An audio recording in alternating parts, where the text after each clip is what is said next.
ఉద్యోగం అంటే నీ వరకే. నువ్వు ఉద్యోగం చేయటం కాదు, ఉద్యోగాలు ఇచ్చే స్థాయికి రావాలా, అది అడగాల దేవుణ్ణి.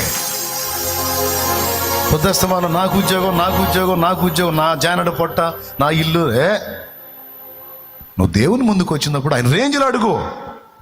మోకాళ్ళు వేసి నాకు ఉద్యోగం కాదా, ఒక 100 మందికి ఉద్యోగాలు ఇచ్చే స్థాయి నాకు కావాలా, ఆ శక్తి నాకు కావాలా.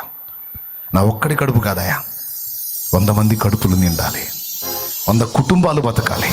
నువ్వు ఎట్లా చేస్తావో నాకు తెలియదు, ఏ కార్యం చేస్తావో నాకు తెలియదు, ఏ విధంగా నాకు కృప చూపుతావో నాకు తెలియదు. నా దేవా, ఒక 100 మంది కుటుంబాలకు నేను అన్నం పెట్టేవాడిని కావాలి, అన్నం పెట్టేదాన్ని కావాలి, నాకు ఆ కృపనివో అని అడుగో.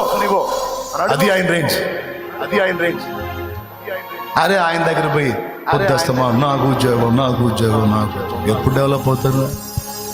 ఇస్తాడు, ఈడని కాదు, ఇస్తాడు, నీకు ఇస్తాడు, లేదా 100 మందికి ఇచ్చే శక్తి కూడా నీకు ఇస్తాడు.